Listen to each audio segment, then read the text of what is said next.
ये काम शुरू होता है परवेज मुशर्रफ साहब के दौर के बाद, पीपल्स पार्टी के दौर में, पीएमएलएन के दौर में ये बहुत तेजी से चलता रहा। अंजुम अकील नाम का एक मेंबर कौमी असेंबली था पीएमएलएन का, वो भी लैंड माफिया था। उसके ऊपर नैब के अंदर एक मुकदमा भी चल रहा है, केस भी चल रहा है। इसी मामले के अंदर, सेक्टर E11 के मामले के अंदर, कुछ गोलड़ा वाली जो फैमिली है उनके साथ इसने कोई मुआहदा किया था, कुछ पुलिस वालों के साथ, एक पुलिस का डिपार्टमेंट है उसके साथ इसने कोई पुलिस फाउंडेशन के साथ कोई गलत मुआहदा किया था, इलीगल, और यहां पे कुछ तजावजात कायम की थी। अब जरा ये सैटेलाइट का आप मैप देखेंगे, ऊपर से पानी आ रहा है, ये वो नाला जा रहा है, इस नाले के अंदर से पानी गुजरता है, आगे सोसाइटीज शुरू हो जाती हैं।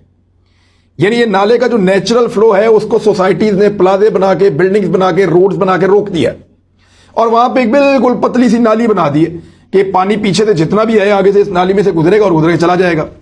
अब ये ट्रैफिक थोड़ी है, ये तो पानी है, ये तो बहाव के साथ आता है। ऐसा तो नहीं होगा कि गाड़ी एक एक करके गुजर जाएगी या पानी जो है वो थोड़ा थोड़ा करके गुजर जाएगा, नहीं, ऐसा नहीं होगा।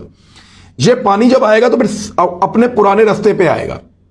पानी ज्यादा नहीं हुआ, पानी ने अपना रास्ता नहीं बदला, पानी सदियों से जिन रास्तों से आ रहा है उन्हीं रास्तों से गुजर रहा है। अभी भी हुआ क्या है, इंसानों ने पानी के रास्ते में रुकावटें डाल दी हैं।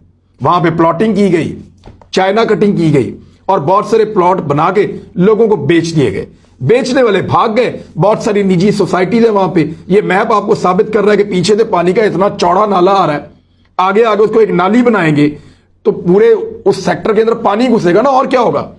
तो अब वो जो इलीगल किस्म की तजावजात बनाई गई, इल प्लान्ड किस्म का काम किया गया। ना पीपल्स पार्टी के दौर में किसी ने रोका, इवन मुशर्रफ साहब के दौर में भी ये काम हो रहा था, ना पीएमएलएन के दौर में किसी ने रोका, और ना इमरान खान के दौर में किसी ने रोका।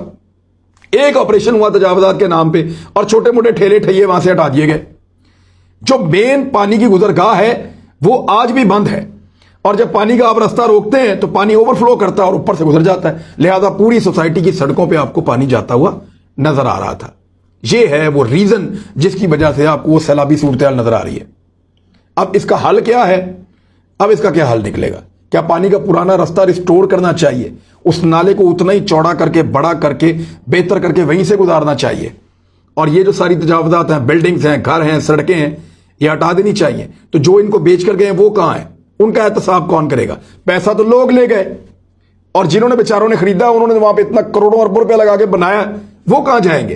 तो ये जिम्मेदार वो तमाम लोग हैं जिन्होंने ये सब कुछ होने दिया। और अब इसका हल क्या है? हल वही है, गिराना पड़ेगा, हटा